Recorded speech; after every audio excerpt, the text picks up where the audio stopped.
Yo, welcome to the Beats and Chill Podcast Special Edition. It's the Producer Talk Series. And it's your boy Hometown, of course. And we have a special guest today, none other than the producer extraordinaire, Nubes. What's happening, bro? Yo, what's good? Bro, it's good to have you here. We in Tampa right now. We at my crib. You already know the scene. You know, different angle though. Same couch. You know what I mean? Thanks for pulling up, bro. Definitely. How you been? How you been lately? With COVID and just the whole crazy 2020 year, like how's that been, bro? It's been weird because, you know, on the outside, like the world is really messed up right now, and we got all these changes going on that they're gonna affect everybody differently. But personally, this has been probably the most focused I've been on music. Okay. So I think that's a positive. Yeah, I mean, I can kind of tell with the releases, you know what I mean? Like I was just telling the team, like, you know, I usually post the music on the Instagram. You know, we'll share certain things that we see and whatnot, and we have the playlist that we post or whatever. But you know, looking at it, I was like, yo, we have like 3 songs that you produced that's on our playlist and that we posted on the Instagram. You know, you got the 2 records with BLU NOVEMBER, and then you have the record with Indio, Gawd, and Noose. You know what I mean? So. Oh, well, I'm not actually on that one. You're not. That's the something record. I'm not on that. No, I reposted it. Oh, I like it. So I'm thinking that you. But I did a remix remix for her. You did a remix for her? I think that's what you might be thinking of. It was a while back. I did a remix from one of her tracks from her first from her debut project. Okay, yeah. What was that called? No Way Out joint or something like that. Exactly. Yeah. So I did a little remix for one of those tracks, and I took it down like a few months ago, whatever, just because I couldn't. DistroKid doesn't allow you to post remixes, and it gets complicated. Yeah. So I just took it down to not have any issues. Gotcha. But but I do love that record.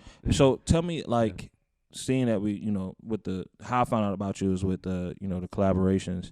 How did you come across like an artist like BLU NOVEMBER? Like, I think he's dope. You know what I mean? I first heard of BLU NOVEMBER through Left Field Theory. Right. So, and I remember catching on to them years ago, and that whole crew is dope. You know what I mean? So, definitely. Like, did you like know them back then, or like is that more of a new thing? Like, how did that come about? It's more like through the shows that I did in Orlando, like little beat sets that I had been doing. Mm-hmm. I just came across like a few of them here and there, like Metal Mouth.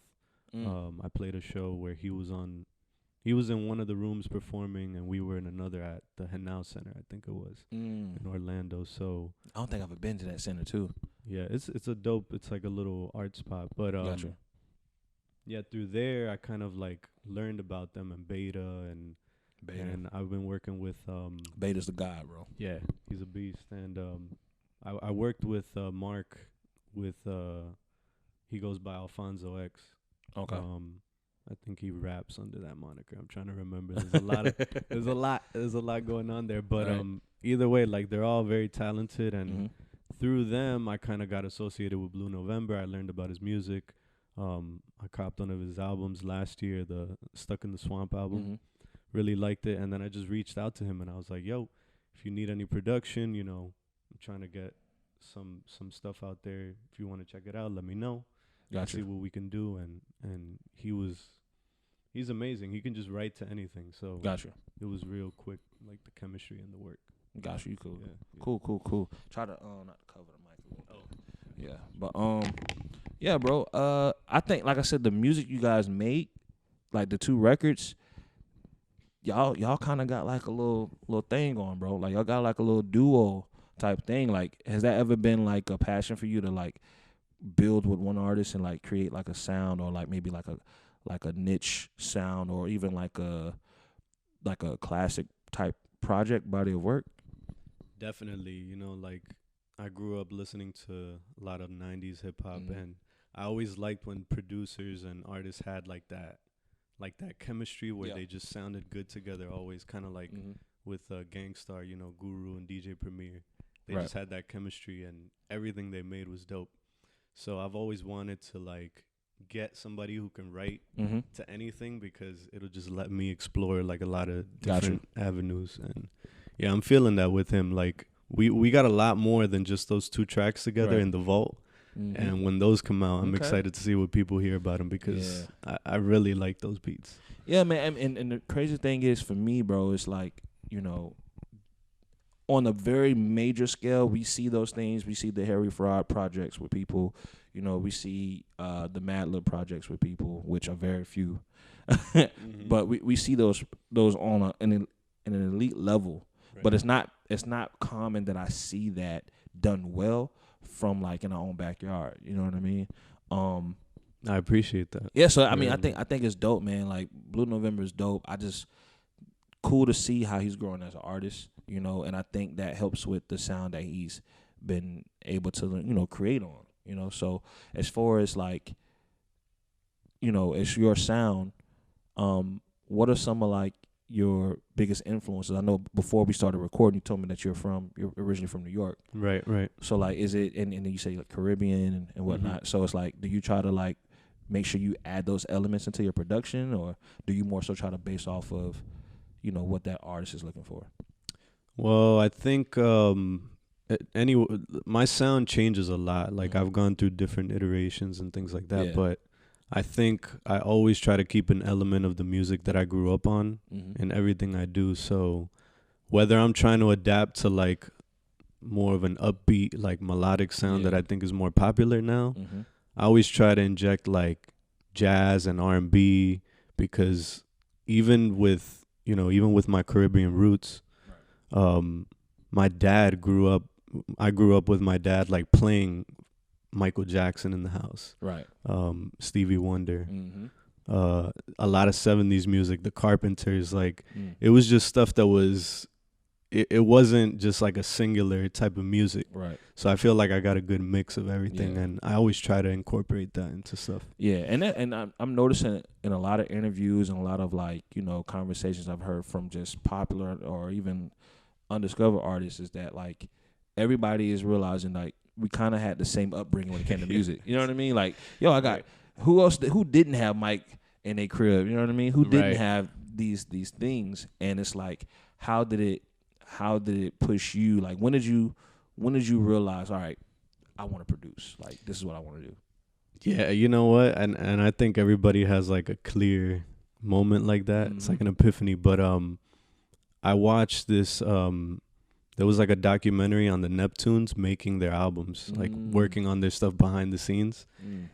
Seeing that, it was like I think it was like only a 10-minute thing. Yeah. There's like a longer version and a short, but regardless, I watched this and I was like, yo, this job, like producing music and being creative and coming up with ideas and working with artists and like, you know, coming up with music videos and visuals, it's such a different thing from a 9-to-5 or from like a typical career that you would think of growing up, like, you know, policeman, doctor, firefighter. Right. That's when I had that moment. And, you know, the Neptunes for me are a big influence because they're producers, but they're so involved with the music. Yeah. They're not just, here's the beat, take it and do what you want. Right. Like, they make themselves a part of the beat. And I think that's when I had that, like, I want to do that too. I feel that. I mean, honestly, watching Pharrell do anything for 10 minutes, make you want to do that. Like, damn, I really want to design shirts right now. Exactly. I want to make watches. Yeah. You know what I mean? But I definitely feel that, man. I think for me, and I think a lot of times that, like, you know, I've been on this whole thing with 2021. I've been in the house all day working. I don't really go nowhere. So I've been definitely self-evaluating some of the things that I just love to do since I started out doing music back in like 2009, 2010. Right. And led into doing events and then doing podcasts and just doing other creative outlets. And I just realized that, like, I just like helping people, man. And I think in the aspect, like, as a producer, like, that's naturally in hip hop, like what you're doing. Like, you just want to help people. I want to help artists, you know, get their creative shit out. Express themselves correctly. Yeah. Exactly. Enhance their vision. Like, you're totally right about that. Because when I think of BLU NOVEMBER, for example, like, I know that he can write to practically any beat. Right. Like, he can just flow. But when I give him something that's a little different than what I typically am used to hearing on him, like, let's say a trap beat or something. Not that that's all he raps on, but Like I've heard a lot of his like really popular stuff, and it's in that vein. Mm-hmm.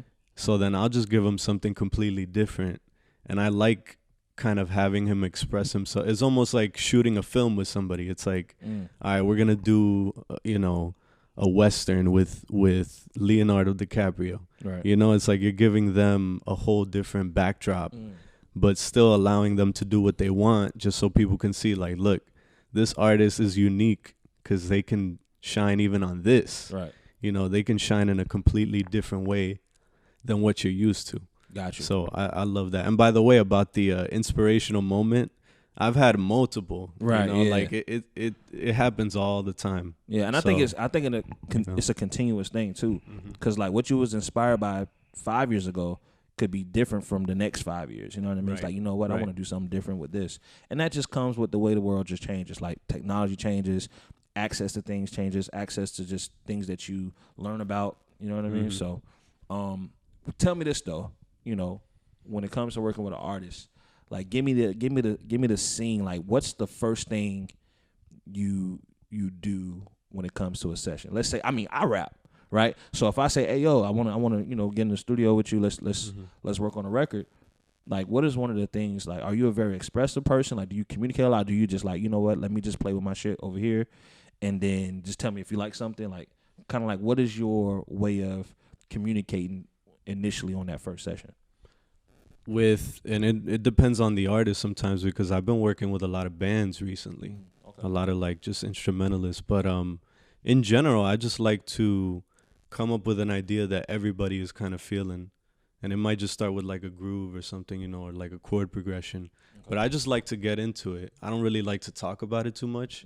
I just like to like, yo, you play that, yo, let's jam on this, and then let's build from there.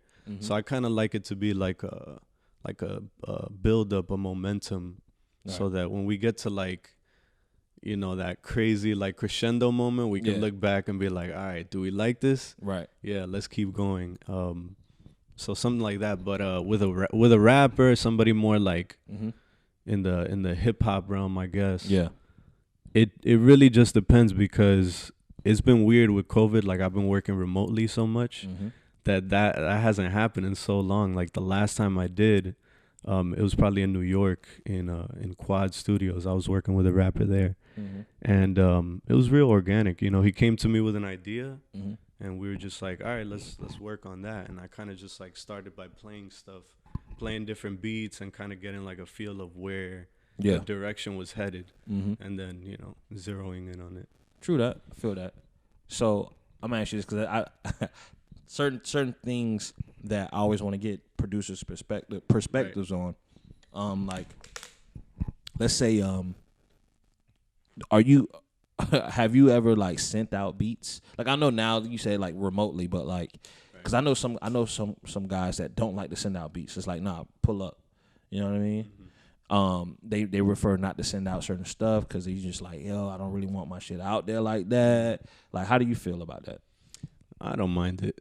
You know, I just feel like there's so many producers now. Like, we have so much competition from every part of the world now, that you have to be open to. You have to build a certain level of trust, I think, with the artist to send them music, and know that they're not just gonna like drop it or use it. But if you have that, which I think you should have that before you work with anybody, then that's not a problem for you to say, yo, listen to this pack, pull out the ones you want. Right. Because, and I think it's connected to another thing that you have to have as an artist nowadays, which is you have to trust your own work. So you have to not have an emotional attachment to the beats. So if somebody says, I don't like it, you don't get hurt. You're just like, all right, they're trying to do this. Right. I have to respect that they're trying to do that. I can't be upset that they didn't want, 9 out of 10. That they just wanted the one, because in reality, nowadays with everybody's attention span, one track is all you need. Sometimes one track is all you need. And I'm gonna give you a perfect example. Silk Sonic, that record. Oh yeah, that's only one track from the album. Right. I'm already like, I'm buying it. The day it drops, I'm buying it. Oh, for sure. Like that Leave the Door Open track. Is that this month? It's coming out this month? I'm not sure. I don't know if I know they just tweeted talking about something. Yeah, we got a couple more records or some shit like that. I'm like, okay.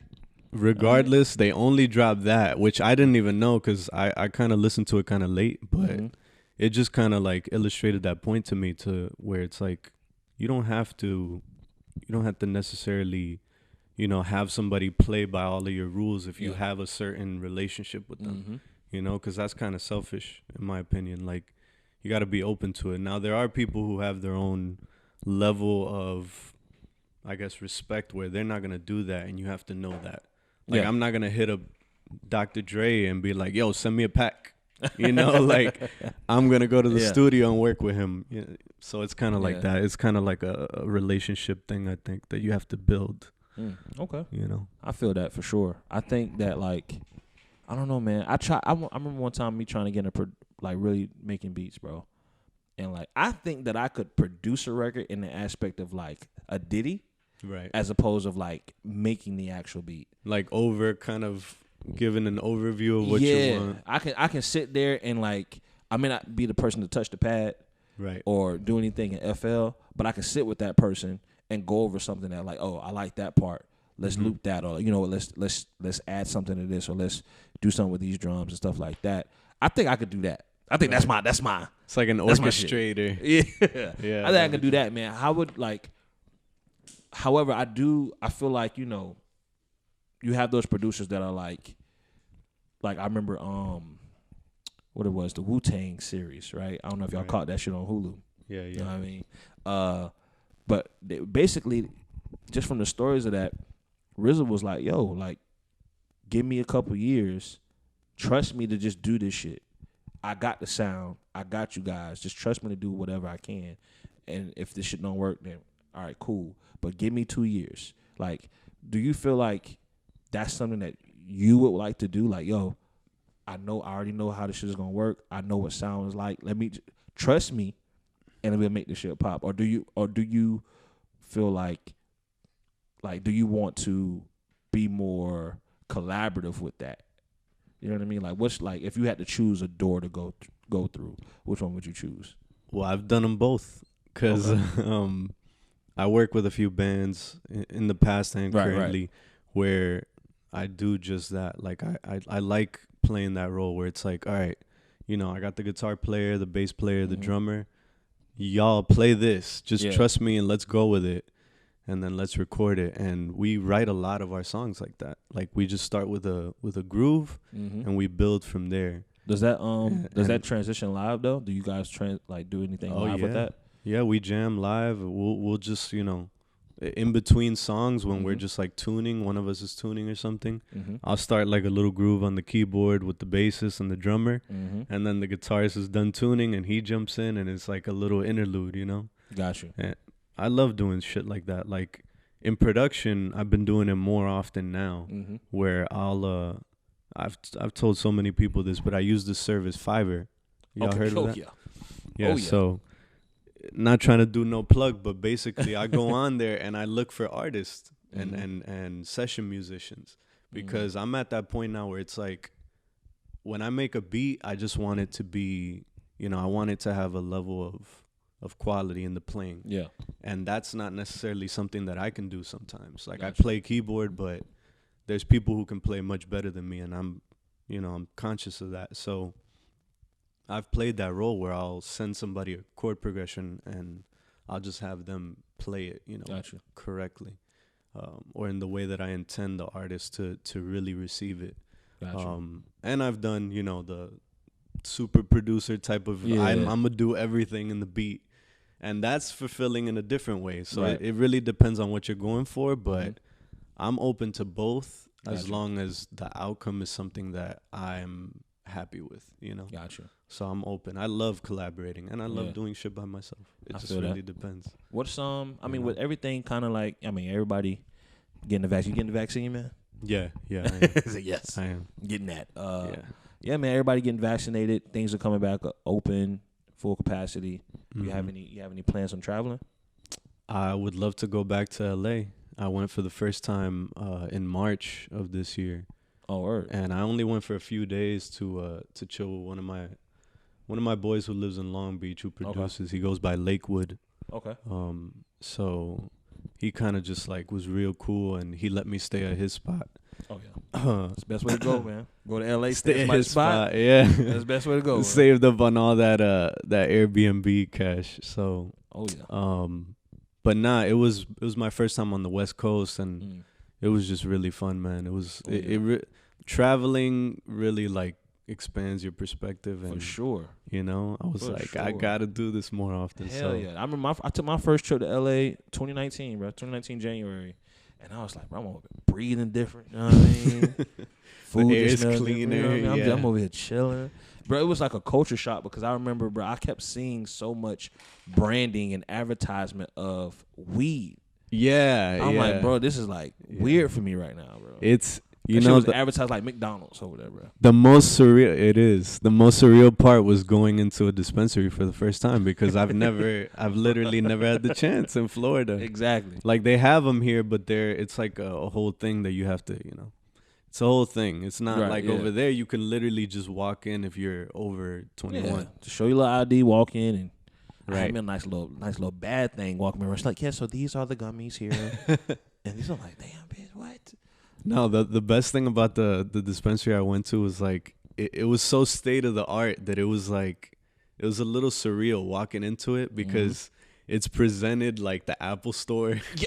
Like everything's under like we probably went to the same one, bro. Everything's under like an illuminated white like probably display. Went to the same one, bro. Future. It looks like the laboratory and Ex Machina. Like everything is laid out. Exactly like, how my shit was when I went. It's really it's clinical. So it's weird because you're used to like I'm used to it just being on a table, like a shop, up, like a sneaker store or some shit like that. Exactly. Yeah. Like just it's kind of weird, but yeah. LA in general, man. I saw a lot of it in those few days that I was there, and I was just like, damn, I would love to come back here. Oh, for sure. Work on more music. I worked on a bunch of music while I was out there. That's definitely got to be an annual spot for me. Like at least once a year, at least. Right. Maybe twice, but at least once a year. Because I was surprised at how cold it got at night.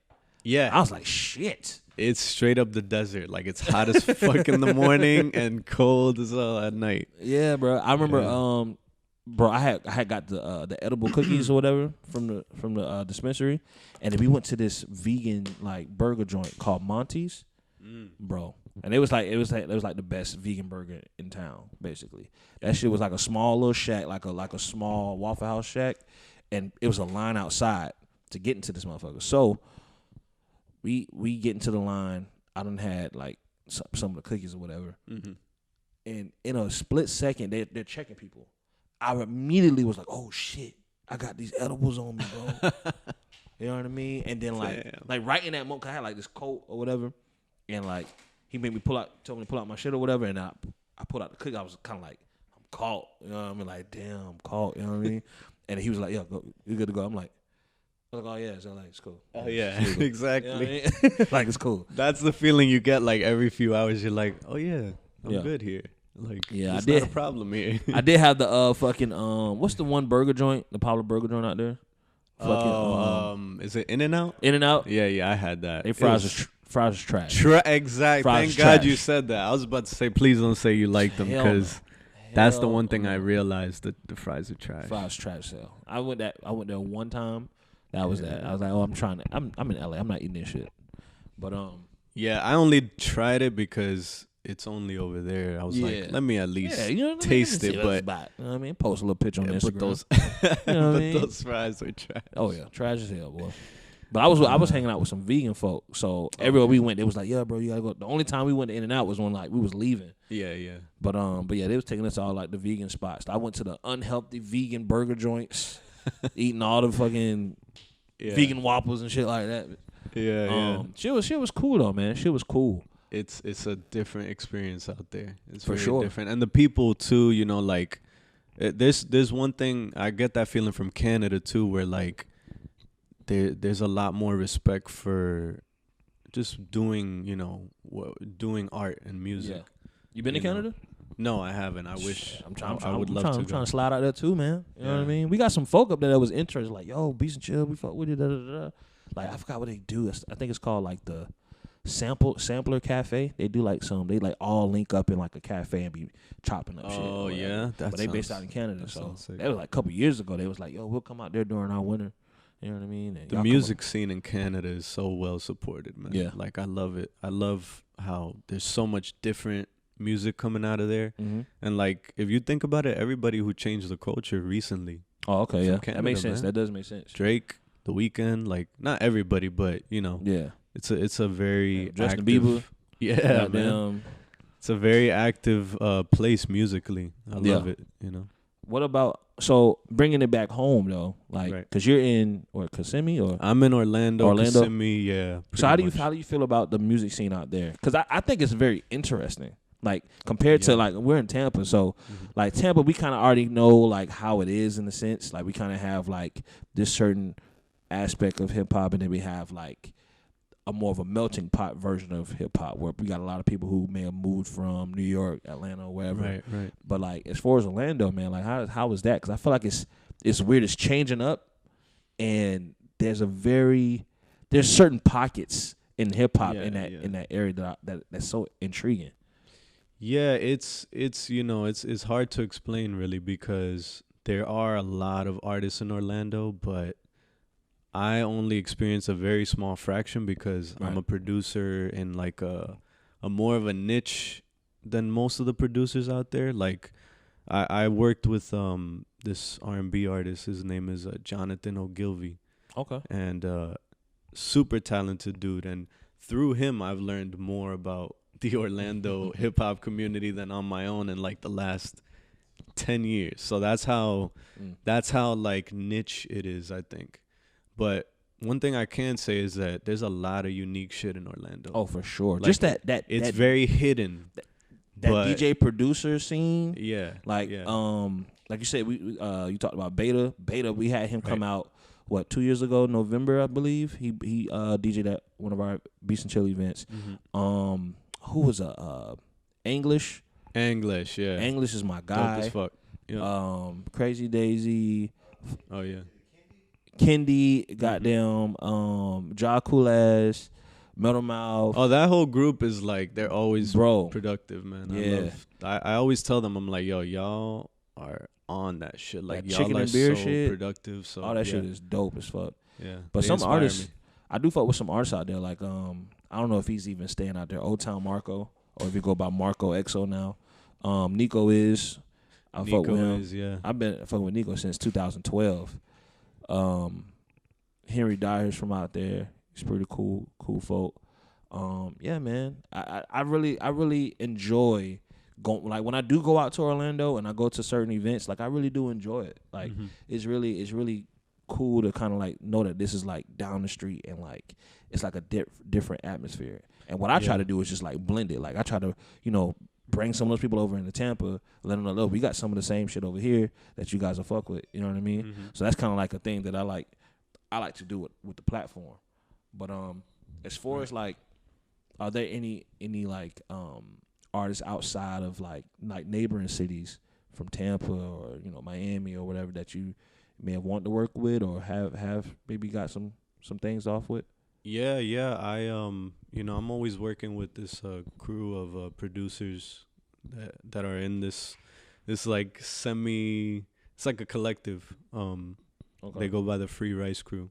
Okay. And that's Gawd Kips, Sam Ramsey's, Noggin, Plurbull, Bundo.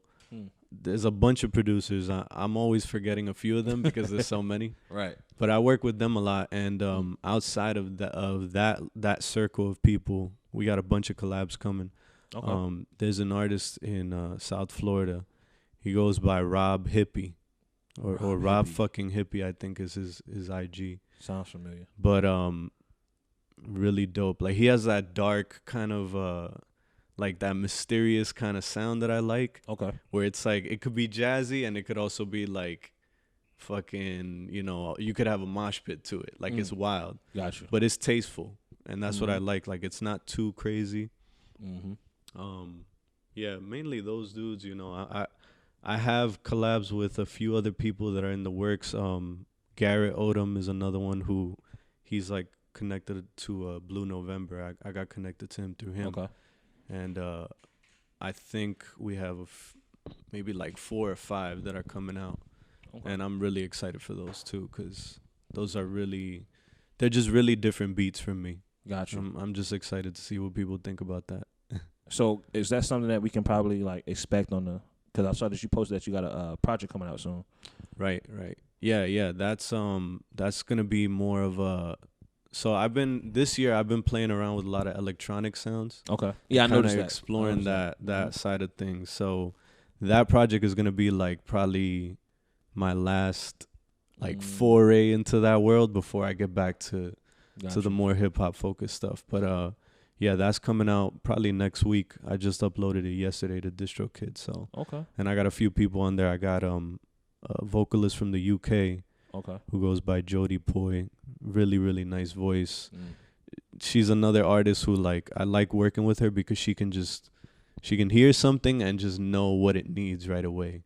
And it doesn't take away from the song, it just adds to it. I like when you can link with an artist like that. That is it's a weight off your shoulders. Hell like, yeah. Yo, let me know what you think of this. And she immediately sent me like some really dope demos, so you'll hear that. Okay. I got some previews on the IG, and I also got a DJ from my area, from Orlando. He goes by DJ Red is Dead.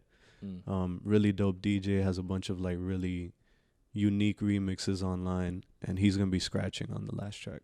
So okay, cool. Because I love turntablism and scratching, and that's the DJ Premier influence there. Like I love keeping that in there. So that's what's up, man. Yeah, definitely looking forward to it. What's the name of the project? That's Suspended Animation. It's a play on the idea of like, I don't know if you've seen it in like sci-fi shit where it's like people go to sleep in these cryo chambers and they wake up like hundreds of years in the future. And the idea of the project is kind of like, it's just music that I would imagine I'd hear inside like something like that. So it's really like chill, kind of subdued, rhythmic, electronic stuff, you know? And this would be on like Spotify, Apple Music. Yeah, all the platforms. Gotcha. What's your favorite platform? For like releasing my stuff, like having it out there. Or I at guess least the one that you like to go to and just enjoy. Oh, I guess I kind of don't like any of them, to be honest, because I guess Spotify is like the one that has the most music, so that's good because you could find anything on it. Right. I just hate the ads and all that shit, you know. But yeah, Spotify and Bandcamp. I always host my stuff on Bandcamp because I feel like Bandcamp really. It gives you a lot of freedom. You know, you can not charge people. You can let them pay what they want. You got to name your price too, man. That shit is I love gold. That. Yeah, man. And I feel like a lot of people are trying to catch up to that because like now you can like Spotify allows the artists to put like their Cash App on there and all that shit. So it's like Bandcamp was already on the game. They was ahead of their time. You know what I mean? And you can download like different files. It's not an ad, by the way. Just want to Bandcamp ain't throwing no checks like over here. 3 free plugs, right? Yo. But yeah, that's what's up, man. Definitely looking forward to that. Like, have you ever with like this would be your first album or? Well, so that's the confusing thing about being an artist in this like time, I guess. Yeah. It's like you could delete all your work if you want. So it's like, is it your first? I don't know, because you've been active. But no, this is gonna be my 4th. Little project, I guess. And when I say little, it's because of the number of songs. I mean, I take my time on the music, so it's definitely not a little thing. Yeah. But it's you know, I had a lot of projects before out, and I feel like after a while being an artist and you know looking back at your stuff, you realize like there's a certain level of quality that you want people to expect from you. So. While it's my 4th, it's actually like my 9th, but I've taken down projects and stuff. Yeah. So, yeah, but according to my Bandcamp and my Spotify, it's like my 4th project. Yeah. Okay. So, I'm excited for people to check that out. All right, cool. That'll be dope, man. I can't wait to hear it, bro. Definitely. I wanted to ask, like, what's your like dream, like collaboration, like dream setup? Like, give me one. I say this to make it easier. What's one artist that you would have to check off on your bucket list to work with on a full album? Oh yeah, like if I had just a budget where I could just get any any artist to come on. There's just so many, man. It's hard, but I think Hiatus Coyote. Okay. Just the whole group. If I could do anything with them. Okay. All right. You know, but if I had like maybe 3, I'd have to add in. This man getting greedy, man. Yeah, I just cause I can't just say one. I already didn't say one. I said the whole band, but probably like Hiatus Coyote, Tame Impala for sure. Okay. And see what this man's trying to do here. See what this man's trying to do. And it's a little bit different, but there was a band. I don't think they're active now. My Bloody Valentine. So there's 2 bands that have that phrase in the name. Mm-hmm. The one that I'm talking about is the shoegaze band, just so people know. Not that there's anything wrong with it, but not the more pop emo group. That's a different bullet for My Bloody Valentine is a different thing. Gotcha. But only because the reason why I say that is because I'm influenced by a lot of music, but what I go for in general with my sound, I guess you could call it, is just an overall feeling of like relaxation, like just it's a different type of like a chill feeling, I guess. I'm not sure what the word would be, but I like that feeling, and all those artists, they give me that. Like when I hear it, I just get that from it. So I would love to work with any of them, on something. And would you say that's something that most casual listeners would get from listening to like a project from yours? Yeah, I think so. I get that kind of feedback. I'm trying to, refine it all the time, but yeah, in general, I go for that like kind of laid back mood, melancholy, kind of nostalgic feeling production. Got you. That's what I like. That's the feeling I try to evoke the most. Got you. So, Yeah, man. I mean, shit, we got to get you on the Beats and Chill event. You know what I mean? When we start getting those back on. You know what I mean? I know the bricks opening back up. You feel me? Shit, got to get vaccinated. You feel me? Exactly. So I want to ask, like, is there like a specific type of like location that you want to be able to play at? No, I mean I'm open to more now because when I had first, so I didn't really perform at all until I came back here from New York. Okay. I had moved to New York like 5 years ago. Gotcha. And I went to audio engineering school out there. Okay. And while I was learning, I was so busy that I didn't get to perform. So in my time over there, I kind of started learning about live performances with beats. That's not something I had ever really considered. And I also started watching like a lot of Boiler Room sets. And that was like really inspiring. It just showed you like, oh, this is like an actual thing. Like, people do this, and for sure, and it has an audience. So it was really different. But I started doing just like small bars in Orlando. Okay. In particular, Little Indies and Will's Pub. Those are 2 spots in Orlando where we were there like every weekend, me and the dudes who I mentioned from the Free Rice crew. Right. And now, I would love to play in bigger spots, Gotcha. That's my main focus. The last time I performed was December of 2020. So it's been a while, Oh, no, November, sorry. It's been like 6 months, Damn. It's wild. I love performing, so it's weird to not do it for so long. Yeah. You kind of start feeling stagnant. You're just like, what's going on? I'm going to tell you right now, stagnant ain't the word I got. Yeah. I was on vacation, not doing no damn events. I mean, my head was all cut off. When you plan them, that's... Bro. I feel so much sympathy for the people who plan events, because whenever I see them at the event, they're the person having the least amount of fun. They're always like, yeah, I'll talk to you later, bro. I'm just like, what I say at every event. What I say? ready to go home. I want to go home right now. The event started at 9:30. I want to go home. Exactly. Ready to go home. Yeah, bro. Yeah, it's a different dynamic when you're running the event. For sure. So. Absolutely. So I wanted to mention, like, because I'm in artist mode mind right now. So I'm thinking like, okay, what would he say? How would this work? So like, let's say you got 5 songs. I say, hey, yo, I want to do a little EP, like 5 records, you know what I mean? So only got a weekend, right? Mm-hmm. I say, look, I'll pay you for your time, bro. Just give me a whole weekend, right? is some of your creative process outside of like the studio? Like sometimes do you have to like hang out with that person or like just experience certain things to get to know more about them to make the music better, or like what does that process look like for you? I think that's a very important part of everything, is that you have to have like, it's like I said before, you have to have a bit of a relationship with the person so that you could understand what they're trying to do. Now, there are people who I've only worked with remotely, but when I do that, typically I'm just sending them something and they already know what they're gonna do. Like we have an outline.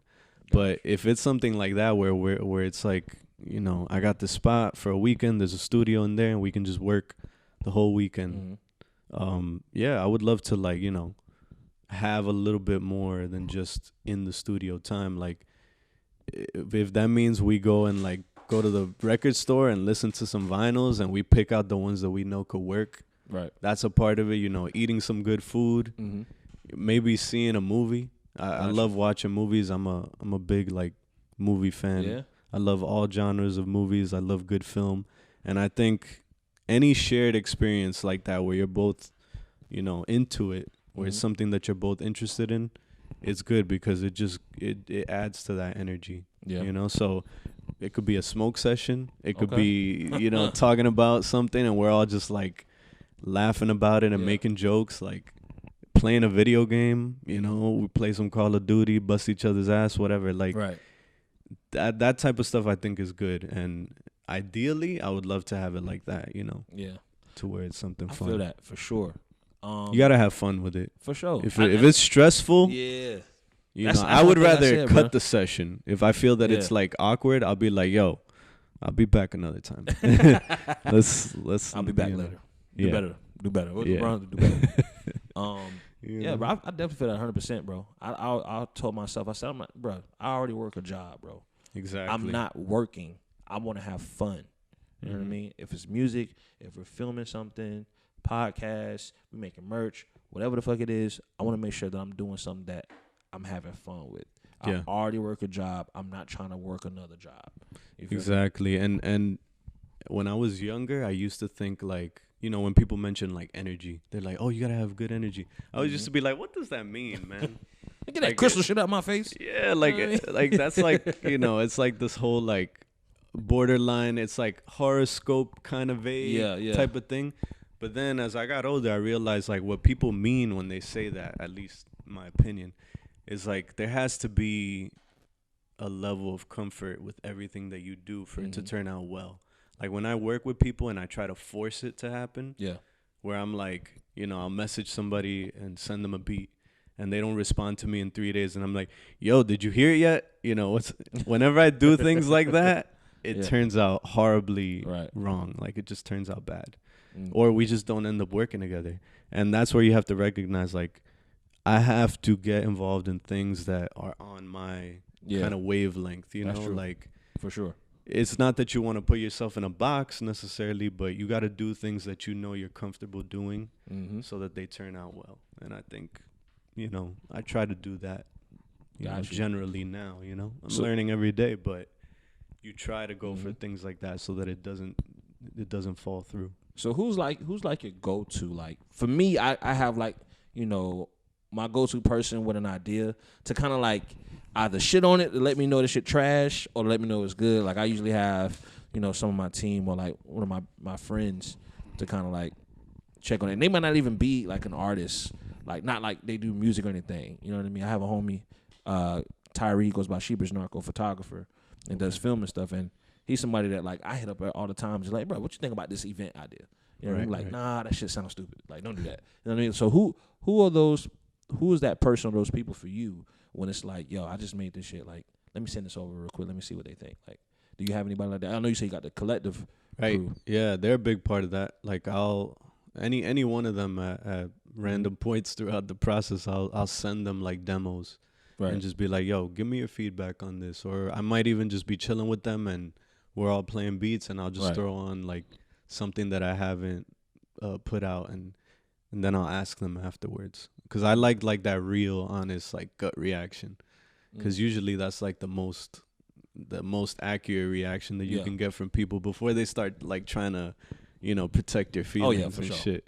So if you play it and they don't know and they're like, damn, what was that? Then you could be like, all right, bet. I know it's going well. And it used to be really, that's why I miss performing live, because I used to just take demos live and literally, you know, here and there throughout my set, I might just like throw Scary in. game you playing there, my friend. You know, just throw in like an instrumental that I'm like not sure about, and getting the crowd's reaction was always like my best judgment on that.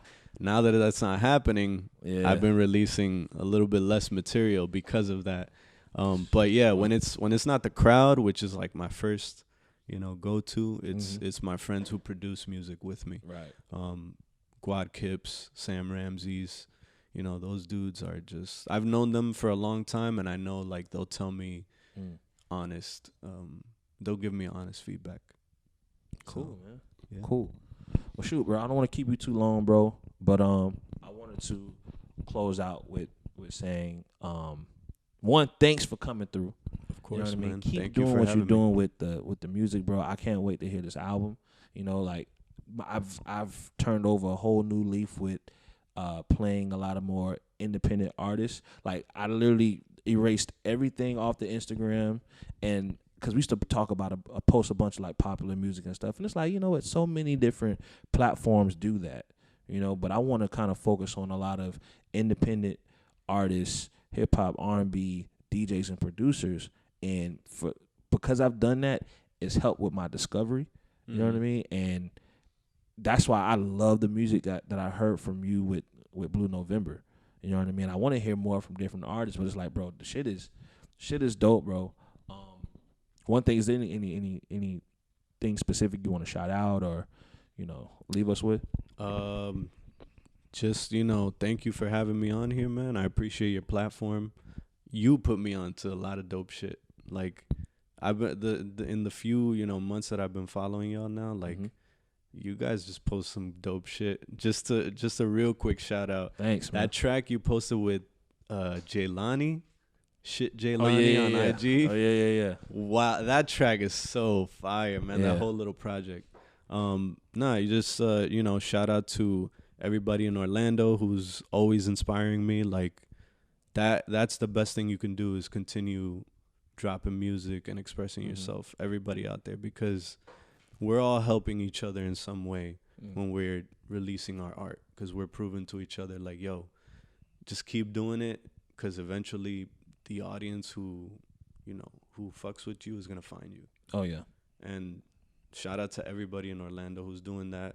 Everybody we mentioned, Blue November, Garrett Odom, Soul Quest Worldwide, because they interviewed him and they mentioned us working together. LaCream, yeah. That's pretty I do my much Instagrams, man. I know it's too. You know, that's the thing about being an artist in the internet age. It's like, for sure, literally 100 names. But yeah, man, that's it. You know, thank you for that and for the interview. Sure, dope, bro, dope. Well, yo, it's your boy Hometown. It's Beats and Chill Podcast. This is a producer talk series. Also with our special guest, Nubes, right? Nubes. It's clouds in Spanish. You know what I mean? You know? Okay. My Spanish people will understand what it means. All right, cool. They'll know it. Niggas don't know that my I'm last going to teach name, everybody a little bit of Spanish. They don't even know that my last name Hernandez. Like, you know what I mean? Little Cubano, you know what I mean? There you go. You know what I mean? But, yo, thanks, y'all, for tuning in. Till next time. Peace.